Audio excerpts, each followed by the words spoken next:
Los ronquidos se transforman y no solo te afectan a ti. Es hora de que todos puedan descansar. En Aerosol Medical Systems te apoyamos con tu terapia del sueño. Conócenos.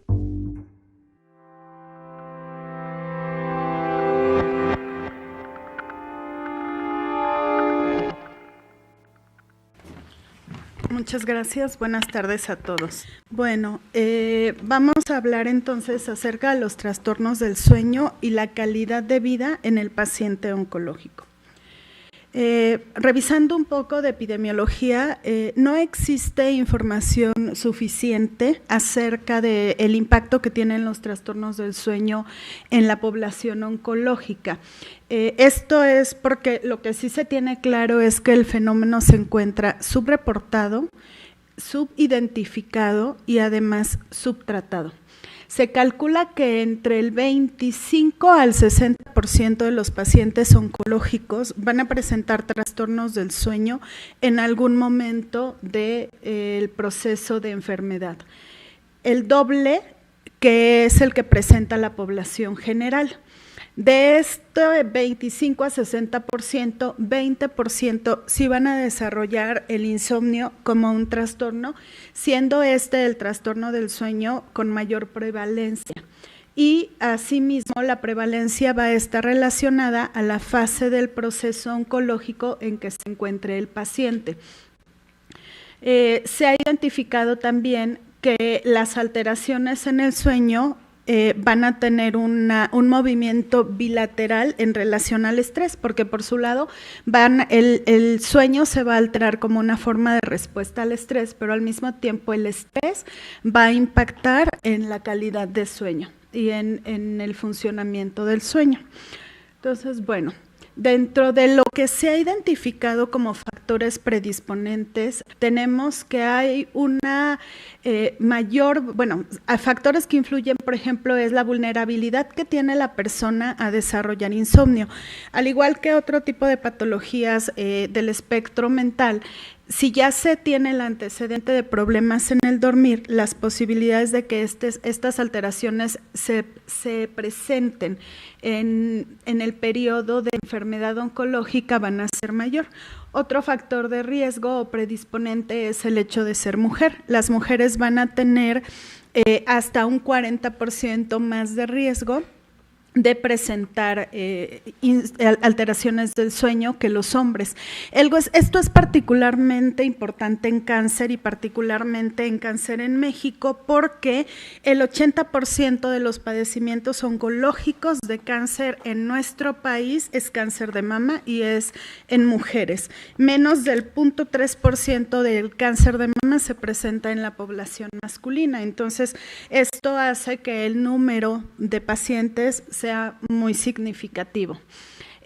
Influye también qué tanto tiene la persona la capacidad de hiperexcitación, entendiendo esto como un recurso psicológico en el sentido de una respuesta intensa hacia situaciones estresantes mentales o físicas. Si existen antecedentes de historia personal, familiar, de insomnio, si hay antecedentes de ansiedad o trastornos del humor, principalmente depresión, va a haber un mayor riesgo de que la persona pueda presentar un trastorno de insomnio. Algo que es importante es el tiempo de diagnóstico. En el sentido, aquí también hay un movimiento bilateral, es decir, se ha identificado que al momento de hacer el diagnóstico, al momento de hacer un diagnóstico de recurrencia, al momento de hacer un diagnóstico de progresión de la enfermedad oncológica, va a haber mayor cantidad de alteraciones de sueño, pero al mismo tiempo se ha visto que las personas que tienen trastornos del sueño van a tener mayor riesgo de recurrencia y de progresión de la enfermedad oncológica. Situaciones como el estar hospitalizado y el ser sometido a cirugía van a ser también aspectos médicos que van a impactar negativamente en la capacidad de sueño de los sujetos. Y obviamente internamientos en lugares como la terapia intensiva, en donde se pierde este control del día y noche por mecanismos naturales y en donde las dinámicas son similares, van a ser áreas de alto impacto en donde vamos a tener riesgo de pérdida de la arquitectura del sueño. Dentro de los factores que se han identificado como factores precipitantes de trastornos del sueño, principalmente insomnio, pues bueno, algo como lo que mencionábamos, el estrés medioambiental, ambientes que son estresantes, como puede ser una terapia intensiva, como puede ser una situación familiar desafortunada, algo que se ha identificado que sucede mucho en el paciente oncológico, sobre todo en las mujeres. Un 40% de las personas que inician un padecimiento de cáncer durante el primer año de la enfermedad van a tener una ruptura de su relación de pareja. Sobre todo las mujeres, es muy frecuente que sean abandonadas por su esposo.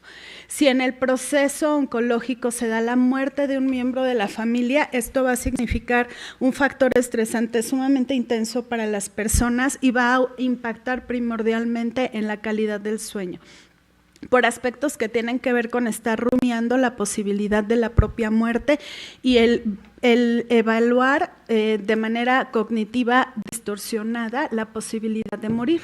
La presencia de otras comorbilidades que no es raro en nuestra población, como es hipertensión, diabetes, hipotiroidismo, y las condiciones mismas de la enfermedad oncológica van a ser factores precipitantes de trastornos del sueño. Algo sumamente relacionado es la comorbilidad o la relación que existe entre dolor y sueño. Un paciente con dolor es un paciente que, por supuesto, no va a dormir. ¿Sí? Disnea, fatiga, depresión son también situaciones clínicas que nos van a impactar negativamente en la calidad del sueño. Los tratamientos. Hay tratamientos como la hormonoterapia que provoca menopausias, andropausias, tratamientos como los esteroides que alteran la profundidad del sueño, por mencionar a lo mejor dos de los más significativos, pero bueno, los opioides y otra serie de productos que se utilizan en el tratamiento del paciente con cáncer que van a tener un impacto a diferentes niveles en la calidad de sueño y que pueden generar trastornos del sueño. Y finalmente la quimioterapia, las náuseas, el vómito que provocan, por supuesto van a afectar el proceso de dormir. La radioterapia, el acúmulo de varias sesiones de radioterapia provoca mucha fatiga y provoca alteraciones del sueño, también muchas veces relacionadas a dolor. Y bueno, lo que ya mencionábamos, el uso de esteroides. Dentro de lo que se ha identificado como factores perpetuantes y que finalmente nos van a llevar a que el paciente desarrolle francos trastornos, pues van a ser todos aquellos que van a contribuir al mantenimiento del insomnio a lo largo del tiempo. Entre estos va a ser el estrés económico.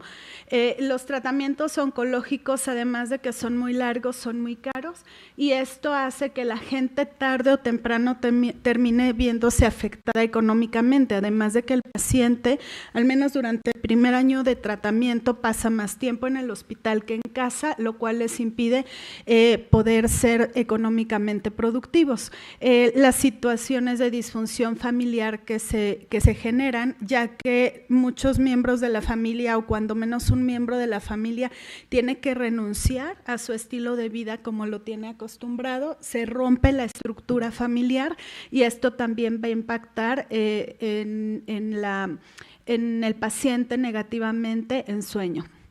Las secuelas del cáncer, como puede ser la neuropatía, quizá uno de los más frecuentes, el 80% de los pacientes con tratamiento oncológico que recibieron quimioterapia van a sufrir de neuropatías que por supuesto van a impactar en la calidad del dormir. Lo que habíamos mencionado, pero aquí también la fatiga, los trastornos del afecto que se generan, el requerir de siestas. Los pacientes durante los tratamientos de quimioterapia y radioterapia van a sufrir mucho desgaste físico que los va a forzar de alguna manera a tomar siestas. No sabemos cómo manejar esto de las siestas, entonces se duermen hasta 2-3 horas de corrido, lo cual va a impactar rompiendo la estructura del sueño, ya en el sueño nocturno. Y pueden hacer desde francas inversiones del ciclo sueño-vigilia, aunque lo que más observamos son trastornos de fase retrasada de sueño. La presencia de sofocos y sudores asociados a las quimioterapias y a las hormonoterapias. Otros aspectos pueden ser las conductas desadaptativas, que tienen que ver con esta poca cultura que tenemos respecto a la higiene del sueño y que van a impedir que podamos adaptarnos a estos cambios y desarrollar estrategias que permitan mejorar nuestras condiciones de sueño. El pasar demasiado tiempo en cama intentando dormir, que finalmente termina incluso impactando en ansiedad, lo que mencionábamos, las siestas diurnas, todas las distorsiones cognitivas que existen respecto al sueño. Es muy frecuente también en algunos momentos de la enfermedad, sobre todo en pacientes que ven afectada su capacidad ventilatoria, que tengan mucho miedo a quedarse dormidos porque sienten que durmiendo se van a asfixiar, que nadie se va a dar cuenta y que van a morir. Entonces hay mucha, en el paciente con cáncer de pulmón, por ejemplo, hay mucha resistencia consciente secundaria a distorsiones cognitivas para propositivamente intentar no dormir. Y finalmente una percepción falsa de las consecuencias del insomnio. Entonces hay de todo tipo de ideologías, entonces hay quien cree que si duerme pocas horas y se mantiene despierto, su cuerpo se va a recuperar más, y hay quien piensa lo contrario, que si duerme todo el día y toda la noche, su recuperación física va a ser mucho más íntegra. Entonces este tipo de situaciones hacen que propositivamente el paciente modifique aspectos del estilo de vida para cambiar las condiciones de la calidad de sueño, lo que va a impactar, por supuesto, en mayores niveles de ansiedad, de inquietud y un empeoramiento de un sueño de por sí ya disruptivo. Dentro de los padecimientos que más se identifican, lo que tenemos principalmente son insomnios reactivos o insomnios secundarios A, en donde la alteración del sueño o el insomnio como tal es más bien un síntoma más que un padecimiento. Y bueno, aquí están como los criterios de clasificación en los cuales no vamos a profundizar. Tenemos también en segundo término insomnios agudos, que sabemos que están asociados a una situación específica, por ejemplo, un paciente que va a entrar a cirugía, que esa noche no va a dormir, o el paciente que es muy frecuente, por ejemplo, que un día antes de la consulta también experimenten insomnio, o un tardío porque se despiertan muy temprano, o incluso un insomnio total al no querer dormir para que no se les vaya a pasar su cita. Entonces, o ante el temor de lo que les van a decir del resultado de la evaluación oncológica, no duermen por estar como en esta rumiación del pensamiento de las diferentes posibilidades a las que se pudieran enfrentar. Como ya mencionábamos, un 20% de los pacientes iban a llegar a desarrollar un franco trastorno de insomnio. Y algo que también vemos son muchas alteraciones relacionadas a la pobre calidad del sueño. La percepción que tienen los pacientes de que están durmiendo poco tiempo, a pesar de que los familiares confirmen lo contrario, ¿no? Que están durmiendo una cantidad de tiempo adecuado, pero ellos sienten que no, que están durmiendo poco. Sienten que tienen que pasar mucho tiempo en la cama, o que pasan mucho tiempo en la cama peleando, intentando dormir, y que se les va la noche más bien como en esta lucha contra la cama para ver si duermen o no duermen. Y finalmente el impacto que hay ya en el funcionamiento diurno, en donde el paciente dice, pues sí estoy durmiendo, pero la calidad es muy mala porque durante el día siento que no estoy funcionando. ¿Sí? Pues como señalamos, el predominio que tenemos de trastornos del sueño va a estar relacionado a insomnio secundario más que trastornos primarios del sueño.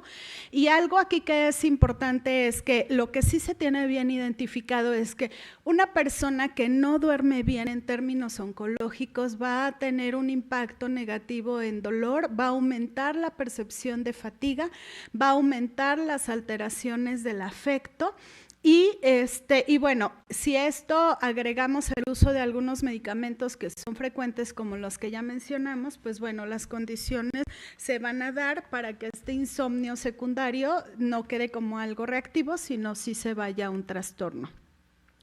Un terreno que se ha estudiado más recientemente, pero del cual se tendría que profundizar quizá, es la apnea obstructiva del sueño.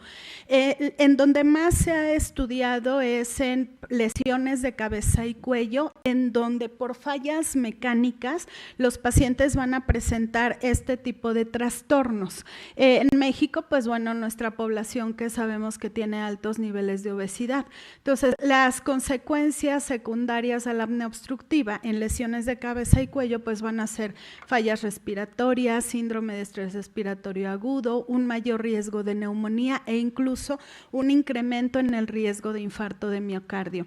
Lo que se ha consensado y se sugiere es que cuando el paciente va a entrar a una cirugía de cabeza y cuello que sabemos que va a generar una obstrucción mecánica por la misma intervención quirúrgica, se debería, o lo que se sugiere es que haya una evaluación por un somnólogo previa para garantizar que el impacto posoperatorio sea menor y con eso disminuir estos riesgos posquirúrgicos.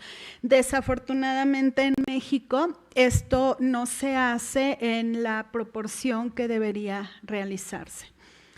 En cuanto a otro tema que es muy importante en el paciente oncológico es la hipersomnia. Vamos a encontrar mucho la hipersomnia como síntoma más que como un trastorno y lo más frecuente va a ser la presentación secundaria. ¿Secundaria a qué? Secundaria a situaciones físicas que interfieren con la calidad del sueño y a medicamentos que se dan para el tratamiento, por ejemplo, del dolor, como los tratamientos opioides, particularmente la morfina, que sabemos que va a provocar sueño en el paciente durante el día. Hay una entidad que, si bien no es la más frecuente, creo que tenemos ya una serie como de 8 casos documentados en este momento y que espero podamos publicar pronto, que es la presentación de una hipersomnia maligna asociada a leucoencefalopatía por radioterapia. Esta se presenta, nuestra población es muy homogénea en ese sentido, por eso es que creemos que sí se puede estandarizar. Son pacientes hombres, todos los que tenemos, son pacientes mayores de 60 años, son pacientes que hicieron metástasis cerebrales, que recibieron radioterapia holocráneo y que recibieron más de 30 grays acumulados de radioterapia. Son las características en general y el padecimiento se caracteriza por hipersomnia. El paciente literalmente está dormido todo el tiempo. La respuesta que hemos tenido a tratamiento ha sido buena en la mayoría de los casos, solamente tuvimos un paciente que no respondió a tratamiento y lo que utilizamos son estimulantes. Yo puse en la diapositiva el orden, digamos, con el que nosotros utilizamos, el orden de frecuencia con el que utilizamos los fármacos. Algo que vale la pena señalar es que tanto por la edad de los pacientes como por las condiciones físicas manejamos dosis subóptimas, es decir, manejamos el 50% de la dosis que se recomendaría para una persona sana. Entonces, modafinilo a lo mejor 100 miligramos al día, armodafinilo igual.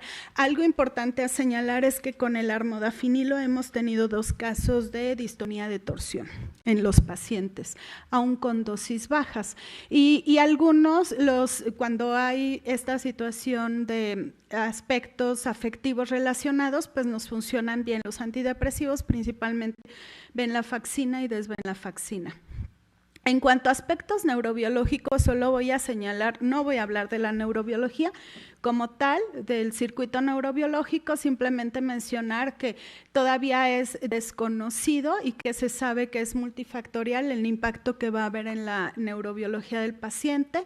Se sabe que hay una disfunción inmune en el paciente con trastorno del sueño y cáncer, y obviamente cuando se combinan ambos nuevos padecimientos, esto va a empeorar. Entonces, una disfunción inmune que va a tener un impacto en la disregulación del ciclo circadiano, principalmente porque aumenta la liberación de citocinas inflamatorias, básicamente interleucina 1 y 6, y un incremento en la liberación de factor de necrosis tumoral, que va a dar como consecuencia un incremento de síntomas vasomotores, que a su vez van a dar descarga adrenérgica, y una disregulación del sistema neuroendocrino, que nos puede explicar mucha de la sintomatología que nosotros vamos a observar en el paciente. ¿Por qué es importante entonces revisar los trastornos del sueño y dar un peso importante a esto en el paciente oncológico? Por el impacto, ya mencionamos algunas de las cosas, pero el impacto va a ser muy importante, principalmente en calidad de vida. Un paciente con cáncer es un paciente que inherentemente al cáncer va a tener una disminución en la evaluación de su calidad de vida. Cuando este paciente además no duerme, la calificación de calidad de vida puede llegar incluso al sinsentido. Hay pacientes que consideran que el nivel de malestar que experimentan no vale la pena en relación a la lucha que están librando para poder sobreponerse al cáncer. Entonces es importante en el paciente oncológico poder ir quitando en la medida de lo posible aquellos factores agravantes, como puede ser un trastorno del sueño o un síntoma relacionado a sueño. Va a haber una dificultad para realizar las actividades por el declive físico que presenta el paciente, y evidentemente un paciente que no duerme pues va a estar mucho más cansado. Es frecuente que los pacientes que no duermen hagan afrontamientos desadaptativos, es decir, que empiecen a desarrollar una serie de distorsiones que no les permitan utilizar de manera asertiva los recursos personales con los que cuentan para hacer frente al proceso de enfermedad oncológica. Por supuesto, esto se sabe muy claro, va a haber en un paciente que no duerme, la percepción de dolor va a estar incrementada. Entonces son pacientes que van a requerir mayores dosis de medicamentos para dolor y mayores dosis de medicamentos para todos los síntomas en general. Son pacientes que se sabe que van a tener una pobre adherencia a tratamiento, y se ha encontrado relación entre esto y el afrontamiento desadaptativo, justo por esta sensación de no vale la pena someterme a todo lo que me estoy sometiendo si al final no me siento mejor, me siento peor con los tratamientos que con el cáncer mismo. Entonces abandonan tratamientos. Hay un incremento, lo que ya habíamos señalado al principio, en la recurrencia y progresión del cáncer en relación a los trastornos del sueño. Y finalmente todo esto nos va a dar un pobre pronóstico, con un incremento en la morbilidad y en la mortalidad para el paciente con cáncer. A niveles más del área de salud mental, pues va a haber la presencia de síntomas de distrés y va a haber un incremento en el nivel de psicopatología, principalmente en depresión, pero no es infrecuente los cuadros de ansiedad relacionados al mal dormir, fatiga, distrés y un deterioro en la función cognitiva, que muchas veces es reversible, pero que cuando se suma a otros factores como la radioterapia, uso crónico de benzodiazepinas, metástasis cerebrales, puede ser irreversible, afectando principalmente atención y concentración. Y algo que se ha observado es que también hay un empeoramiento en los estilos de vida, es decir, por ejemplo, personas que fuman van a empezar a fumar más. Personas que tienden a desvelarse van a empezar a desvelarse más. Personas que no hacen ejercicio todavía van a hacer mucho menos ejercicio.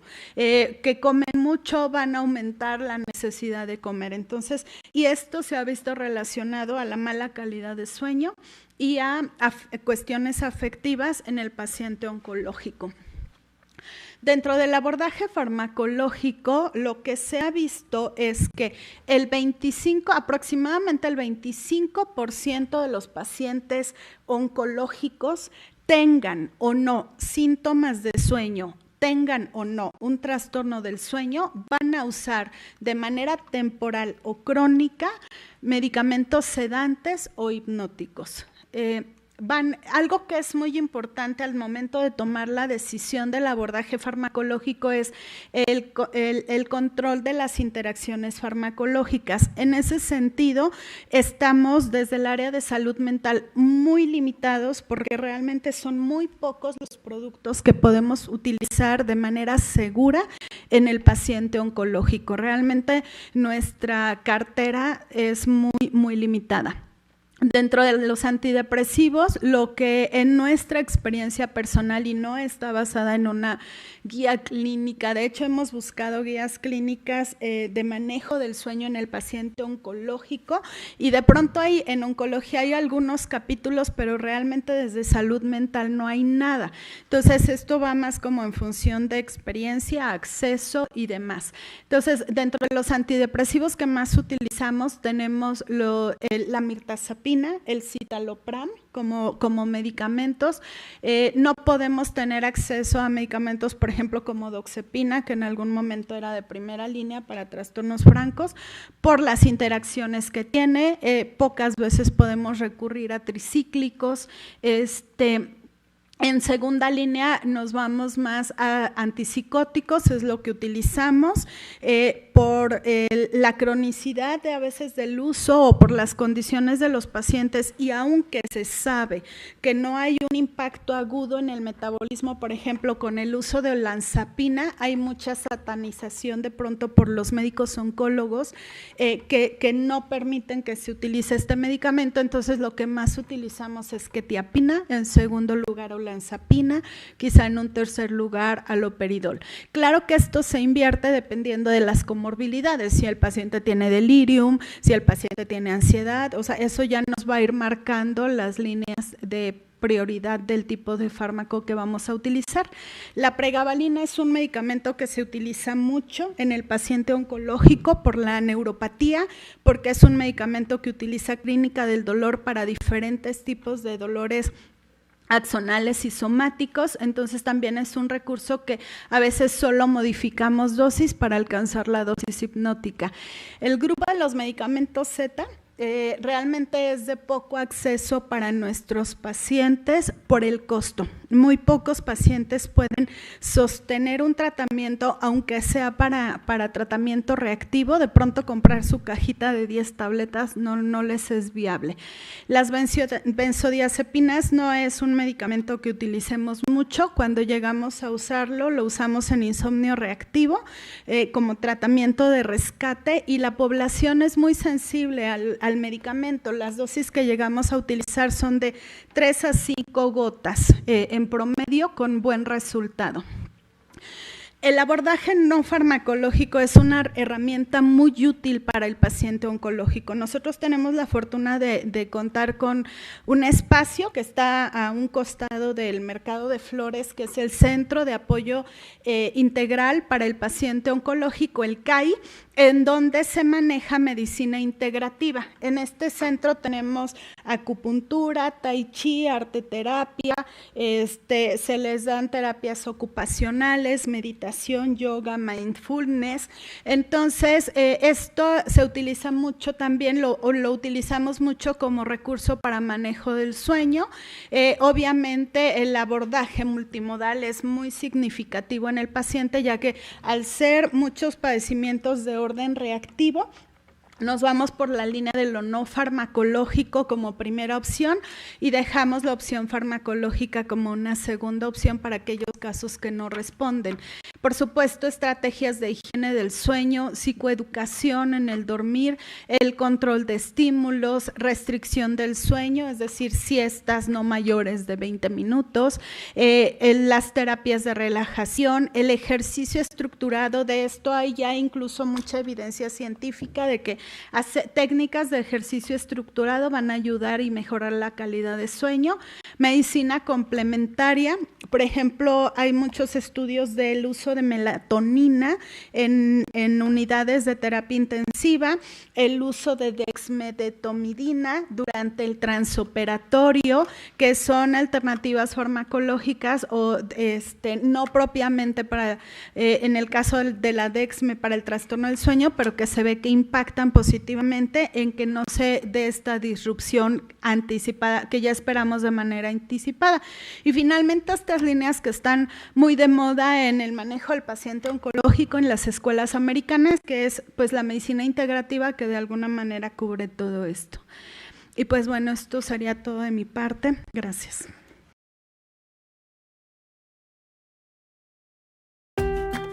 ¿Qué puede esperar de un estudio de sueño? Si usted va a realizar un estudio del sueño, es normal sentirse ansioso. Pero no se preocupe, es simple, sin dolor, y los resultados pueden generar grandes beneficios. El estudio determinará si usted tiene síndrome de apnea obstructiva del sueño, SAOS. Esto ocurre cuando sus vías respiratorias se cierran, no permitiendo que el aire llegue a sus pulmones. Esos problemas de respiración pueden originar serias complicaciones en su salud como diabetes, apoplejía, paro cardíaco, presión sanguínea alta, somnolencia diurna e incluso depresión. Recibir tratamiento contra la apnea del sueño le ayudará a sentirse mejor durante el día. Estará más alerta y activo, incluso con menos dolores de cabeza y menos olvidadizo. Entonces, ¿qué está involucrado? Una vez que su doctor recomendó un estudio del sueño, le asignarán una cita durante la noche para su evaluación en un centro del sueño o en su hogar. Ambos estudios utilizan equipos para determinar si usted tiene apnea del sueño. El lugar en donde se realice el estudio dependerá de su historia clínica, seguro y lineamientos del médico. Si el estudio se realiza en su hogar, un técnico en terapia respiratoria lo orientará. E incluso apoyará para la colocación de los sensores que recolectarán información de oximetría, frecuencia cardíaca y flujo respiratorio, así como la colocación de una banda y de un equipo en su pecho para medir su esfuerzo respiratorio y su posición al dormir. Hay pocas pruebas médicas sin dolor como un estudio del sueño, y su tratamiento podrá cambiar su vida y será más sano y feliz.